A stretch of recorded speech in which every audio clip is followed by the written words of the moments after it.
बिस्मिल्लाहिर्रहमानिर्रहीम, अस्सलाम वालेकुम। आप देख रहे हैं न्यूज़ टुनाइट और मैं हूं ईमान नवाज। नाज़रीन, आज हम बात करेंगे पाकिस्तान की सियासत में तेज़ी से बदलती हुई सूरत हाल पर। एहतजाजी सियासत, हुकूमत और अपोजिशन के दरमियान बढ़ती हुई कशीदगी, नए सूबों की बहस और अहम आइनी और सियासी पेशरफ पर।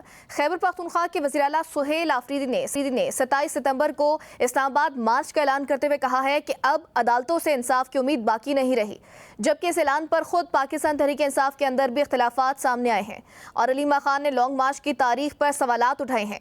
दूसरी जानिब अडियाला जेल से मुतल्लिक अहम अदालती पेशरफ भी सामने आई है, जबकि शेर अफजल मरवत ने पार्टी की हालिया एहतजाजी मत-ए-अमली पर खुलकर तनकीद की है। उधर जमात इस्लामी ने भी महंगाई, टैक्सेस और पेट्रोलियम लेवी के खिलाफ मुल्क गिर एहतजाज की कॉल दे दी है, जबकि आलमी मंडी में तेल की कीमतों में कमी के बावजूद पाकिस्तान में पेट्रोल मजीद महंगा कर दिया गया, जिसने अवामी मुश्किलात में मजीद इजाफा कर दिया है। दूसरी जानिब वफाकी वज़ीर दाखिला मोहसिन नकवी का कहना है कि मौजूदा हुकूमत अपनी आईनी मुद्दत मुकम्मल करेगी और वज़ीर आज़म शहबाज शरीफ 5 साल तक अपने ओहदे पर बरकरार रहेंगे। इसी दौरान नए सूबों के क़याम पर भी सियासी सरगर्मियाँ तेज़ हो गई हैं, जहाँ हुकूमत और अपोजिशन के बास रहनुमाओं की जानिब से इस मामले पर इत्तेफाकी राय की बातें सामने आ रही हैं, जबकि आईनी और कानूनी तकाज़ों पर भी नई तफसीलात सामने आ रही हैं। इसी तमाम तर सूरत हाल पर बात करने के लिए प्रोग्राम में मुझे ज्वाइन कर रहे हैं बाबर नवाज साहब, रहनुमा पाकिस्तान मुस्लिम लीग नून है। इसके साथ साथ शफकत अयाज साहब ने मुझे ज्वाइन किया, रहनुमा पाकिस्तान तहरीक इंसाफ है, और कादिर मंदोखेल साहब भी मुझे ज्वाइन करेंगे। बहुत शुक्रिया तमाम मेहमानों का ज्वाइन करने के लिए। शफकत अयाज साहब, सबसे पहले तो मैं आपसे आगाज़ करना चाहूँगी। सर, पीटीआई ने तो जलसा किया कल, और 27 सितंबर की डेट जो है वो सीएम केपी सुहेल आफरीदी साहब ने दी है कि वो इस्लामाबाद की तरफ मार्च भी करेंगे, और जो कल का आप लोगों का जलसा था उसको आप लोग सेमीफाइनल कह रहे थे कि अब वापसी नहीं होगी। मेरा ये आपसे सवाल है कि ये सेमीफाइनल से फाइनल की डेट में इतना ज़्यादा डिले क्यों है? अलीमा खान साहिबा भी इस पर सवाल उठा रही हैं कि एतराज़ बाकायदा उन्होंने उठाया है कि इतनी देर की तारीख उनको भी समझ नहीं आ रही, और ये इतना इंतज़ार आप लोग इमरान खान साहब को भी करवा रहे हैं। जिस तरह से आप लोग क्लेम करते हैं कि वो कैदे तन्हाई में है, उनको सहूलियात नहीं मिल रही, उनकी सेहत के हवाले से इतनी तशवीश है, तो ये इतना ज़्यादा डिले क्यों डाला गया है? पहली बात तो ये है कि ज़ाहिर की बात है, अगर आपने फाइनल खेलनी है तो आपने इतना टाइम तो देना होता है कि कल को अगर खुदा न खास्ता हम तैयारी ना करके निकलते हैं और अगर पूरी तैयारी हमारी ना हो तो फिर हमारे लिए मसला बनेगा। तो इसलिए हमने इस तरह किया कि ये जो 1.5 महीने का टाइम दिया है वो सिर्फ इसलिए कि वो इलाके जो हमने अभी तक टच नहीं किए हैं वहाँ से हम स्ट्रीट मूवमेंट करके लोगों को मोबिलाइज करके वहाँ तक लेकर जाएं। हमारी भी यही एक्सपेक्टेशंस थी कि हम अगस्त का महीना देंगे और इसी में हम जो है ना लॉन्ग मार्च करेंगे, लेकिन बदकिस्मती से चले चूंकि बाकी सूबों से भी हमने लोगों को उठा के लेकर जाना है, तो खैबर पख्तूनख्वा से तो लोगों को हमने इकट्ठा कर लिया है। अब बाकी सूबों में हमने काम करके जो ये टाइम दिया हुआ है सिर्फ इसलिए दिया हुआ है कि बाकी जो पाकिस्तान के हल्के और इलाके हैं उनको भी हम कवर कर लें। अच्छा बाबर नवाज साहब, ये तो एक जो कल का जलसा हुआ है इस पर आप क्या कहेंगे? क्योंकि मरवत साहब तो कह रहे हैं कि इनका जलसा या जो एहतजाज इन्होंने कल किया है 5 अगस्त का वो नाकाम रहा है। आपने क्या सूरत हाल देखी? और अब ये जो 27 सितंबर की कॉल सामने आई है सुहेल आफरीदी साहब के ज़रिए, तो क्या करेंगे आप लोग? 27 सितंबर को इन लोगों का इस्तकबाल किया जाएगा? देखें, सबसे पहले तो मैं ये बताता चलूँ कि कल सीएम की स्पीच तो कोई शाम को या रात को जाके हुई। मैंने नादिर के प्रोग्राम में जब बैठा था तो मैंने कोई 2-3 घंटे पहले ये बात कर दी थी कि ये कम से कम 1.5-2 महीने या 2.5 महीने का टाइम देंगे, क्योंकि वो टाइम गेन कर रहे हैं, वो अपने गवर्नमेंट को एंजॉय कर रहे हैं, वो करप्शन में मसरूफ़ हैं, उनको इससे कोई लेना देना नहीं है कि जो इस वक्त जो हालात वहाँ पे चल रहे हैं। उन्होंने इमरान खान को अंदर पैगाम भेज दिया कि आप 2 महीने अंदर और बैठो, हम ज़रा करप्शन कर लें। और जहाँ तक करप्शन की बात है, अब अगर मेरे भाई कहेंगे तो वहाँ पे करप्शन कोई नहीं है, तो किसी और की ज़ुबानी क्या, मैं वहाँ के जो हमारे पीटीआई के सूबाई सदर हैं जुनैद अकबर साहब, उन्होंने ख़ुद इकरार किया इतने लोगों के सामने कि हमारे कुछ लोग जो हैं वो अरबों रुपए कमा रहे हैं। इसका मतलब जो कोस्तान स्कैंडल है या जैसे और बहुत से स्कैंडल्स हैं, इवन वहाँ की दरसी कुतुब के स्कैंडल निकल आए हैं। मेडिकल में उन्होंने बहुत से गबन किए हैं, मेडिकल की फील्ड में कई चीज़ें ऐसी हैं कि जो उनके सामने आ रही हैं। तो ये 27 तारीख का तो एक ये है कि ये इन्होंने एक टाइम गेनिंग की है अपने उन वर्कर्स को जो उनके ऊपर प्रेशर डाल रहे थे कि कुछ एक टाइम दिया जाए, उनको उन्होंने रिलैक्स करने के लिए वो छोड़ा है। जहाँ तक मेरे भाई ने बात की कि वो जो पूरे पाकिस्तान से वो बंदे इकट्ठे करेंगे, इनका गढ़ तख्त पीटीआई जो है वो पेशावर है। अच्छा। वो खैबर पख्तूनख्वा है। कल का जलसा पहले इन्होंने अरबाब नियाज़ खान स्टेडियम में रखना किया,